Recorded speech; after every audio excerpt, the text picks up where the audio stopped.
성경 말씀 스바냐 3장 14절부터 17절까지 말씀을 봉독하겠습니다.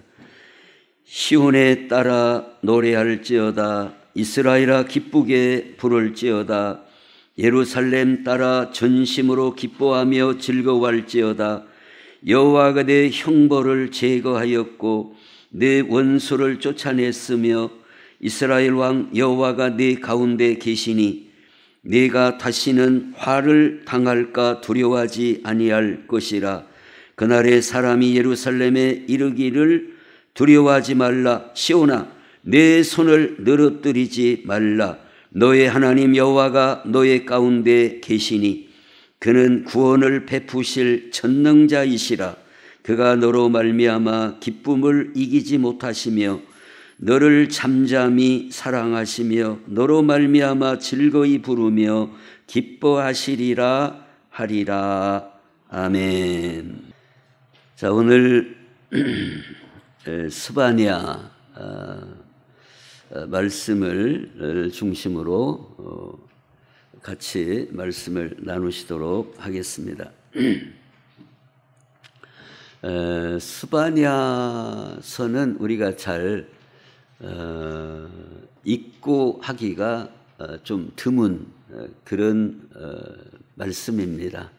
그러나 오늘 이 스바냐 선지자를 통해서 우리에게 주시는 중요한 말씀이 있어요.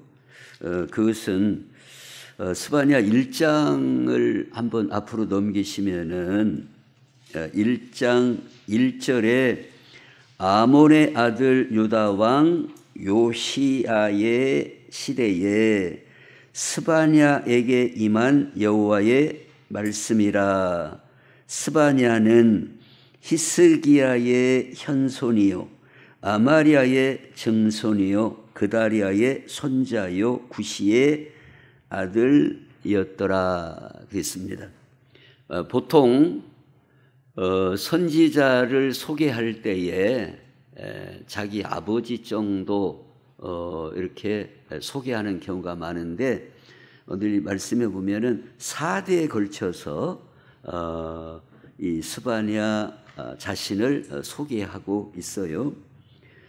근데 특기할 만한 인물이 누구예요? 히스기야, 아마리아, 그다리아, 구시의 아들이었더라. 즉 이 히스기야는 참 믿음의 왕. 그래서 이 스바냐가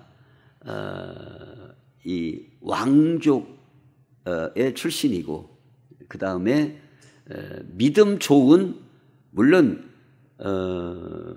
그 히스기야 왕이 믿음이 좋았다고 해서 그 아들 손자가 다 믿음이 좋다는 건 아니지만 이게 울퉁불퉁할 때가 많이 있지만 어쨌든 본문에서 이 스바냐 선지자가 나타내고자 하는 것은 자기 아버지만 소개한 게 아니라 자기 4대째 히스기야 왕의 그 가문이다 하는 것을 나타내고 싶어하는 겁니다. 자, 그러면서 이 스바냐서의 그 특징이라 할 수 있는 내용이 있는데 그것은 뭔가 하면 오늘 우리 신앙생활 가운데 아주 중요한 부분을 우리에게 보여주고 있는 내용이에요. 그것은 뭐냐면 지금 주보에 보시면은 기뻐하며 노래하라 제목이 그렇고 그리고 뭐라고 써 있어요? 밖으로부터 변화는 한계가 있습니다.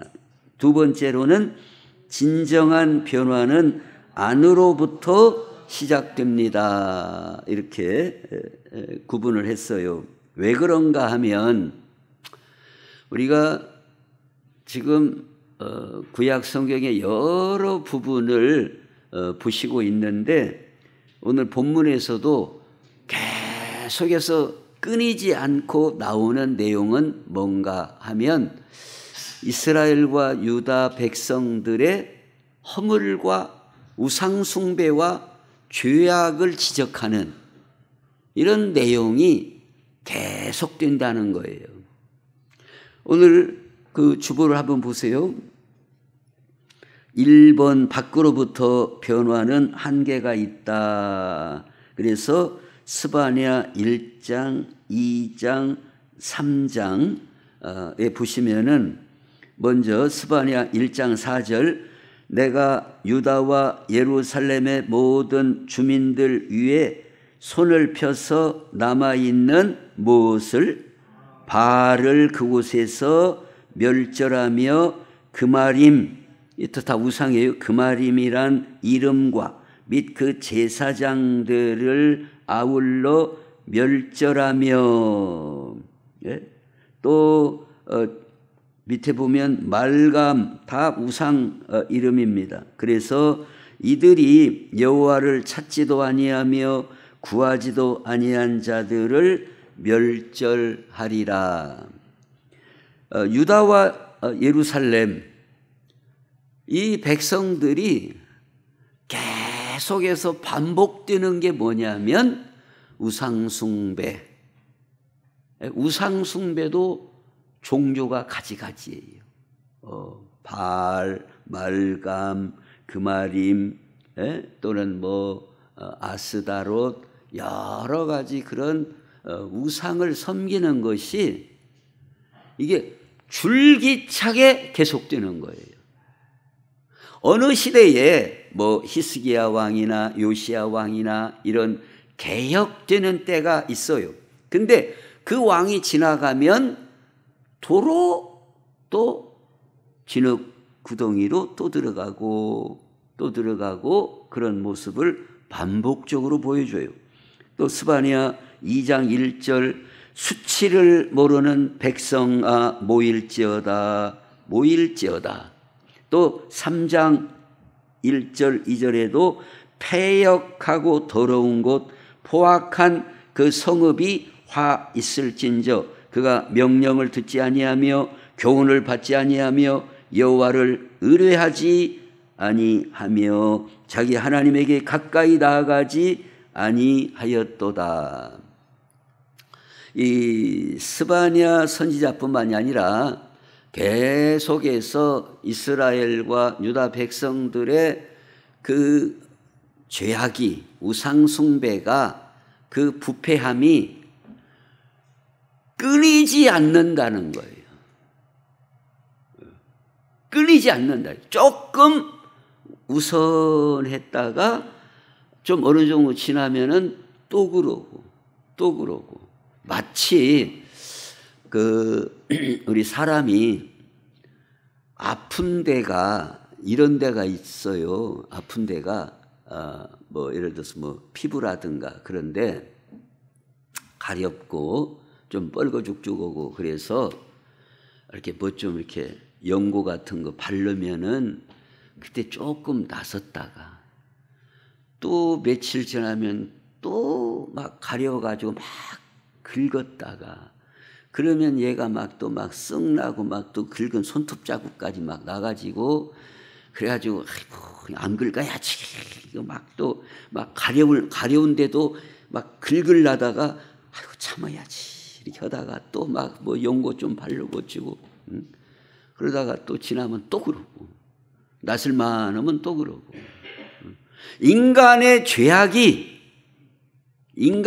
이 죄악이 계속해서 조금 낫다가 조금 썽하다가 또 어느 때는 사사기 때처럼 아주 부패하다가 그게 끊임없이 반복되고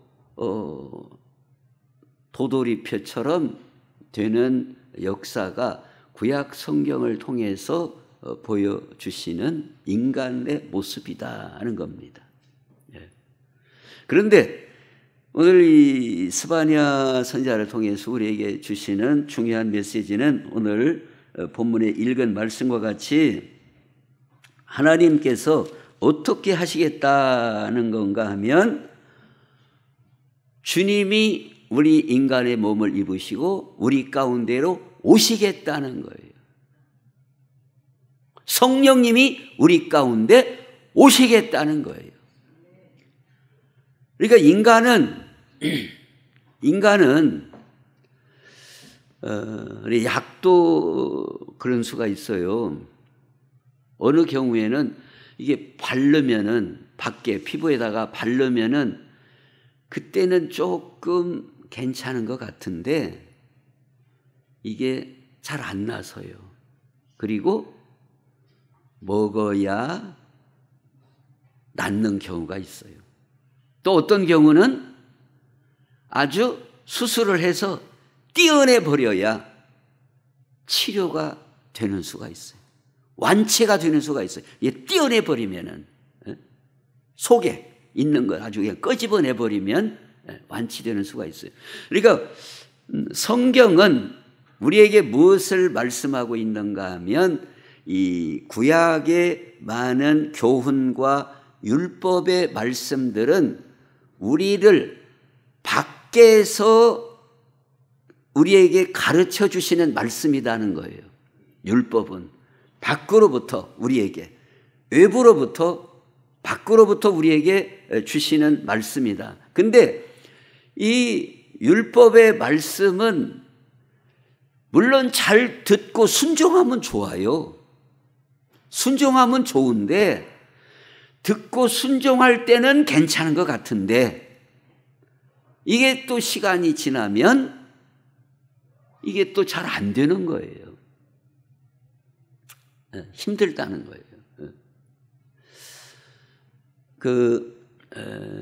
이제 어떤 도박하는 그런 사람들도 보면은 뭐라고 그러겠어요?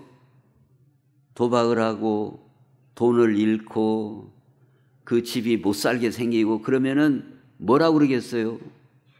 그 집 식구들이 아휴 이거 언제까지 해서 이거 우리 다 못 살게 만들 거냐? 응? 알았다고 이제 정말로 이제 앞으로는 안 할게. 다시는 안 는다고. 내가 이제 했다가는 뭐라고 그랬어 이제. 뭐 그냥 다짐을 하고 뭐 장을 지지고 별짓을 해도 어느새 또 뭘 쥐고 있어요? 요걸 또 쥐고 있어요. 이렇게 이걸 쥔다고 그래요. 저도 많이 해봤어요. 이걸 쥐야 이렇게 그냥 훌떡 까도 되는데 그 못 하려고 쥐는가 몰라. 못 하려고. 응? 요렇게 이제 두 장 있잖아요. 이렇게 그러면은 빨리 이렇게 보면 다음 장이 뭔가를 알잖아요. 근데 요 놈은 봤다 이거예요. 근데 이게 살살이 이것도 이렇게 많이 헌 티가 나지 않을게 벌써 이렇게. 이게 두 장이 딱 들어왔으면은 빨리 이렇게 보면 될 거 아니에요. 금방. 그런다고 바꿔질 것도 아니고. 근데 막 이렇게 쥐는 거 이렇게. 그 다음에 어떻게 인지 알아요? 이놈을 여기다 탁 때린다고 이렇게 바닥에다가 담요 있는 데다가 탁 이렇게 때리지. 응? 안 하려고 해도 물론 하지 말라 자기 생각에도 안 해야겠다. 또 그냥 자기 가족들이 그냥 언제까지 우리 다 이렇게 힘들게 할 거냐 안 해야겠다 해도 이게 나도 모르는 사이에 또 쥐어진다 이 말이에요. 이게 인간의 죄악이라고 하는 것은 그 도박 정도의 문제가 아니라 어떤 외부적인 교훈과 율법으로는 이게 온전히 변화될 수 없는 한계를 갖고 있다 하는 것을 계속 말씀을 해주고 있어요. 그래서 오늘 스바냐 1장, 2장, 3장에서 계속해서 그 이스라엘과 유다 백성들, 예루살렘 백성들의 죄악과 우상 숭배를 지적을 하고 있는 거예요. 그래서 하나님의 방법을 오늘 본문을 통하여 계시해 주시고 계시는데 그것은 뭐냐? 주님이 우리 가운데 오셔야만 된다는 거예요. 오시지 않고는 해결이 안 된다는 겁니다. 밖으로부터 바르는 양만 발라서는 안 된다는 거예요, 해결이. 주님이 우리 가운데 임재하셔야 된다는 거예요. 들어오셔야 된다는 거예요. 그것을 오늘 본문에서 말씀을 해주고 있습니다. 그 주보에 그래서 2번째 보시면 진정한 변화는 안으로부터 시작이 된다. 그래서 3장 15절 말씀에도 보면은 여호와가 내 형벌을 제거하였고 내 원수를 쫓아냈으며 이스라엘 왕 여호와가 내 가운데 계시니, 여호와가 내 가운데 계시니, 또 17절에도 너의 하나님 여호와가 너의 가운데 계시니 그는 구원을 베푸실 전능자이시라. 즉 메시아가 오시겠다. 그래서 너희 가운데, 우리 가운데 메시아가 오셔야 진정한 구원, 그 형벌이 제하여질 것을 말씀해 주고 있습니다. 그래서 이제 이 사도행전 그 주보의 맨 끝부분에 먼저 보시면은 사도행전 9장 17절부터 보면 아나니아가 떠나 그 집에 들어가서 그에게 안수하여 이르되 형제 사울아, 주 곧 네가 오는 길에서 나타나셨던 예수께서 나를 보내어 너로 다시 보게 하시고 성령으로 충만하게 하신다 하니 즉시 사울의 눈에서 비늘 같은 것이 벗어져 다시 보게 된지라. 일어나 세례를 받고 음식을 먹음에 강건하여 지니라 그랬습니다. 우리가 이 사도행전 이 내용을 통해서 보시는 것처럼 사울이라고 하는 사람이 예수님을 안 믿는 사람이에요. 믿을 수 없다 이겁니다. 이 사울이라고 하는 이 청년이 예수님을 믿을 수 없다는 거예요. 그리고 예수 믿는 그 성도들을 가리켜서 지금 저 사람들이 돌았다. 지금 정신이 이 제대로 된 사람들이 아니다 이거예요. 왜 그런가 하면 그 사람, 그 사울이라고 하는 사람이 생각할 때에는 자기가 아는 대로 예수 그리스도는 베들레헴으로부터 오셔야 되고, 그리고 지금 왕으로 오셔야 되고, 또 다윗의 그 후손으로 왕으로 오셔야 되고, 그리고 그 빌라도로부터 사형 판결을 받고 십자가에서 죽었다 이거예요. 십자가에서 죽었다 이거예요.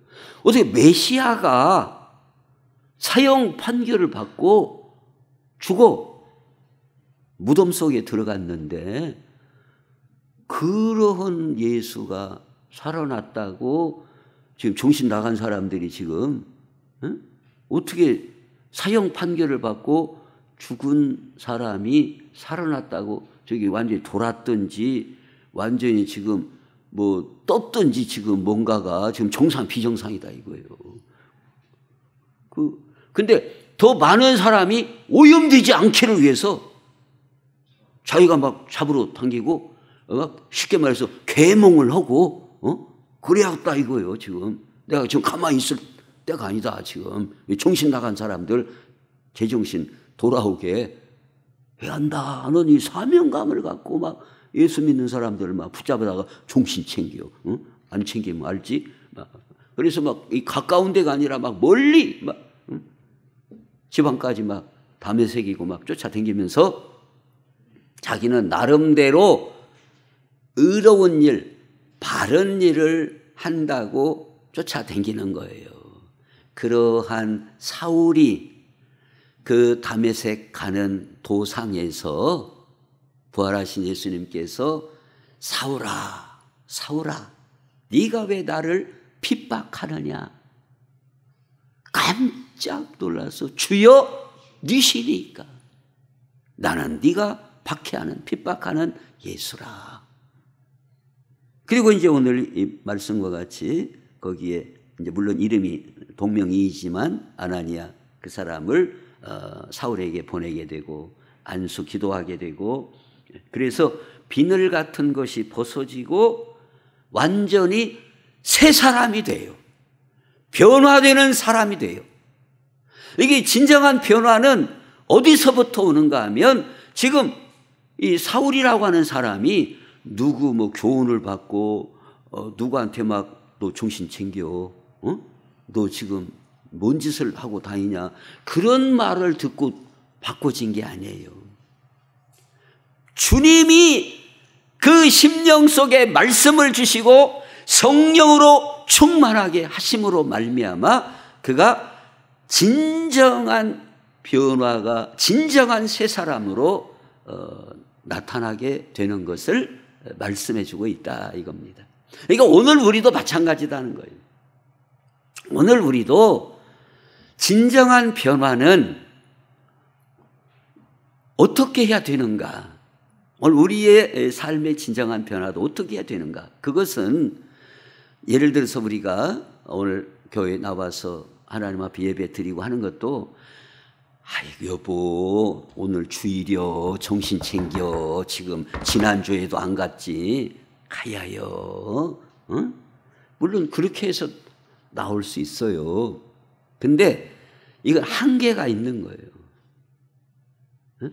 아니 당신 왜 이렇게 기도도 안 하고 정신 챙겨, 어쩌려고 그래요? 알았어, 기도하면서 살아야지. 말씀도 읽어야지. 근데 좋다 이거 그 나쁘다는 거 아니에요. 율법도, 성경의 율법이 나쁘다는 게 아니에요. 좋다 이거예요. 들어야죠 그 말씀. 권면하는 말씀을 들어야죠 당연히. 율법의 말씀 우리가 들어야 돼요. 권면하는 말씀 들어야 돼요. 그러나 외부로부터 권면의 말을 듣고 타이름을 받고 율법의 말씀으로 나를 다시 한번 돌아보고 좋아요. 그러나 여기에는 변화의 한계가 있어요. 한계가 있다 이거예요. 성경은 진정한 변화는 주님이 우리에게 오셔야 된다는 거예요. 그래서 예수님이 우리 사람과 같은 몸을 입으시고 이 땅에 오신 거예요. 주님이 이 땅에 오신 거예요. 그런데 여기에서 또 예수님이 우리와 같은 몸을 입으시고 이 땅에 오셨어요. 그리고 기적을 베푸셨어요. 병든 자를 고치시고 맹인의 눈을 뜨게 하시고 나 환자들의 병을 고치시고 제자들도 은혜를 받고, 이런 분이 선지자 가운데 있었느냐, 예수님 같은 분이 있었느냐, 다 놀래고 막 그랬어요. 그런데 예수님께서 잡혀가시고, 그런데 또 옛날로 또 돌아가는 거예요. 도망가고 부인하고. 이게 인간의 모습이다 이거예요. 한계가 온다는 겁니다. 한계가 와요. 근데 예수님의 제자들이 언제부터 제대로 변화가 돼요? 오순절에 마가의 다락방에 그들이 전혀 기도에 힘쓸 때 성령이 임하시고 성령이 그들 속에 임하실 때 비로소 제대로 변화가 되는 거예요. 제대로 새 사람이 되는 거예요. 이제는 누구도 그들을 막을 수 없는, 복음 전하는 그들을 막을 수 없는 그런 사람으로 변화되는 것을 우리에게 보여주고 있어요. 그렇다면 성경은 우리에게 말씀하고 있어요. 오늘 우리도 마찬가지다. 제자들처럼 오늘 우리도 마찬가지다는 겁니다. 오늘 우리도 어떻게 해야 성령으로 거듭남을 받고 성령으로 충만함을 받고 내면으로부터, 우리 내적으로부터 성령의 역사가 우리에게 임하실 때 우리는 진정한 생명적인 변화가 일어난다 하는 것을 말씀을 해주고 있어요. 그러면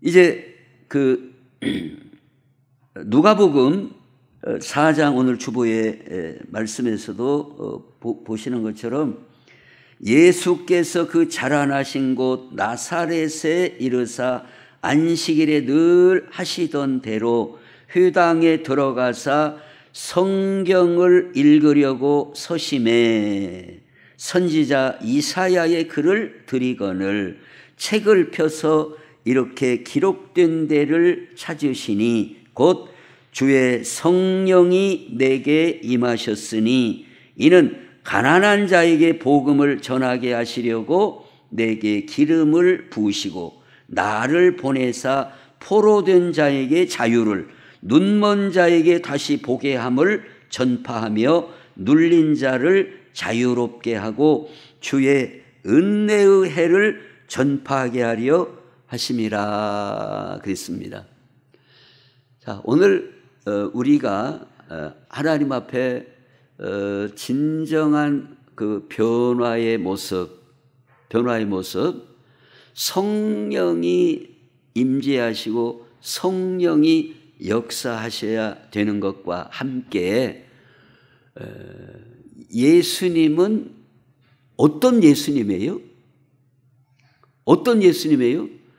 말씀이 육신이 되어 우리 가운데 거하심에 우리가 그 영광을 보니 아버지의 독생자의 영광이요 그랬습니다. 그러니까 예수님은 말씀이 육신이 되어 우리 가운데 오셨어요. 그러니까 예수님을 우리가 어떻게 믿고 영접하느냐, 그것은 예수님을 나의 주님으로 믿습니다 함과 동시에 말씀이 우리 안에 거하여야 돼요. 말씀이 우리 안에 거하여야 그 말씀이 우리를 변화시키는 거예요. 말씀이. 그러니까 말씀이, 어떤 사람은 말씀이 이 귀에까지만 임하는 경우가 있어요. 말씀이 그 에스겔 선지자를 통하여 그 주시는 비전 가운데 성전 그 동쪽으로 동문으로부터 생명수가 쭉 흘러내려 그 아라바 사해로 쭉 흘러가는데 처음에는 뭐 물이 조금 더 이렇게 잠길 만큼 더 헤엄칠 만큼 점점 늘어나는 것처럼 오늘 우리가 예수님을 믿고 신앙생활을 하되 마치 말씀이 그냥 발만 조금 담그는 것처럼, 귀에만 잠그는 것처럼, 말씀이 귀에만 있다, 여기 귀에만, 이 발바닥에 있는 것처럼 말씀이 귀에만 들려오는 거예요. 귀에만. 그래서 참 좋다, 말씀이 참 좋아, 얼마나 은혜로운 말씀이야, 참 귀에 좋아, 듣기 좋아, 참 감사한 말씀이야, 생명의 말씀이야. 근데 여기서만 뱅뱅 도는 거예요. 여기서만.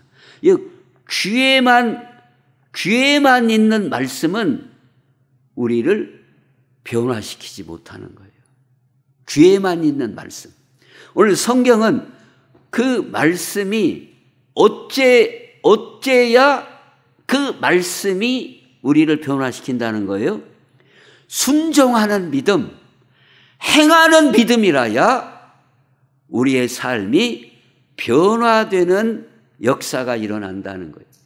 예수님께서도 그 여리고로 내려가다가 그 강도를 만난 그 말씀을 하시면서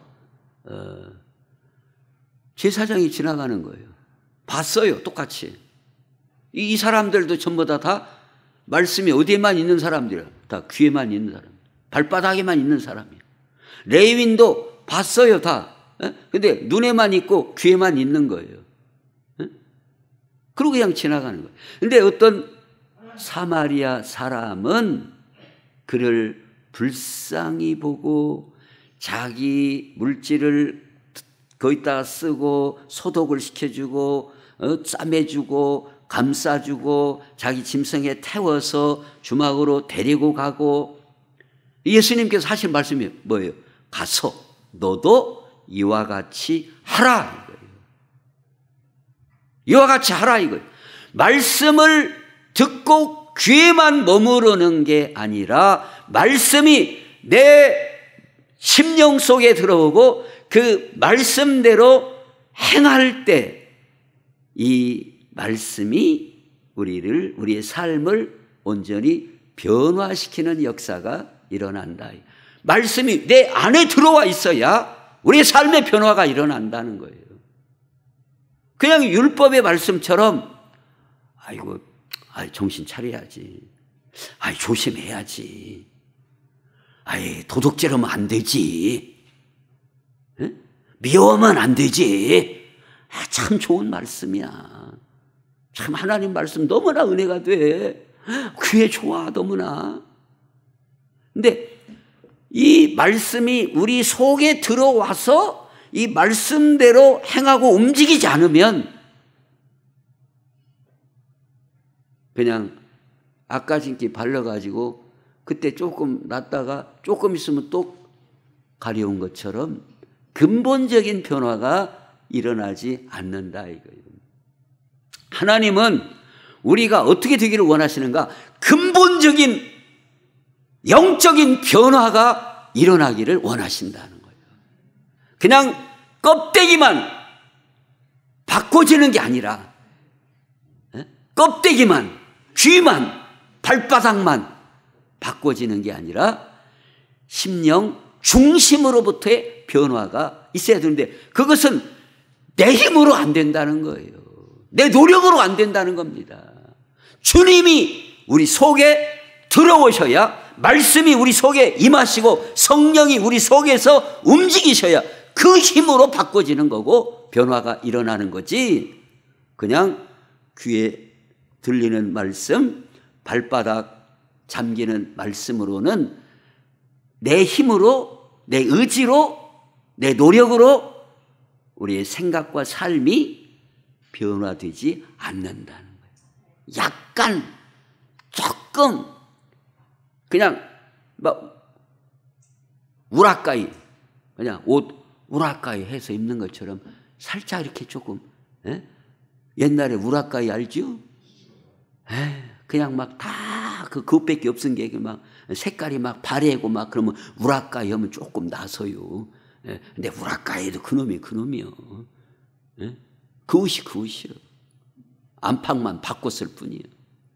그런 변화로는 하나님이 원하시는 변화가 아니다 이거예요. 그래서 오늘 이 스바냐 선지자를 통하여 하나님이 우리를 변화시키시기 위하여 주님이 메시아가 오신다. 성령이 임하신다. 그럼으로써 우리의 진정한 변화가 일어난다는 놀라운 소망의 말씀을 주시고 있습니다. 이 말씀과 같이 오늘 우리가 예수님 믿고 신앙생활을 해도 그냥 귀만, 귀도 좋아요. 여기까지도 좋고 다행이요. 귀까지도 다행은 다행이지만 발바닥이라도 족욕도 얼마나 좋아요. 족욕 알잖아요. 족욕 발바닥만 담궈도 안 담근 것보다는 나서요. 발바닥만 담궈도 안 담근 것보다는 낫지만 근본적인 변화가 없어요. 우리의 신비의 성령의 역사가 우리를 움직이시고 그 말씀이 나를 움직이셔야만 인간은 근본적인 변화가 나타난다. 이 말씀 바라보면서 나의 신앙은 귀때기만 듣는 신앙인가? 족욕하는 정도의 신앙생활인가? 아니면 내 중심이, 말씀이 나를 움직이고 성령이 나를 이끌어가는 진정한 변화의 삶을 살고 있는가? 다시 한번 돌아다 보면서 주님이 원하시는, 주님이 우리 안에 임하시는 그런 진정한 변화의 삶을 향하여 오늘도 힘차게 나아갈 수 있기를 예수님의 이름으로 축원합니다. 기도하겠습니다. 하나님, 우리 아버지, 우리가 예수님을 믿고 신앙생활하는 것은 누구 때문에 끌려다니는 신앙생활이 아니라 성령님이 우리 가운데 임재하시고 말씀 때문에 움직이고 변화되는 삶을 살아가 주님이 기뻐하시는 자리까지 나아가게 하옵소서. 예수님의 이름으로 기도하옵나이다. 아멘.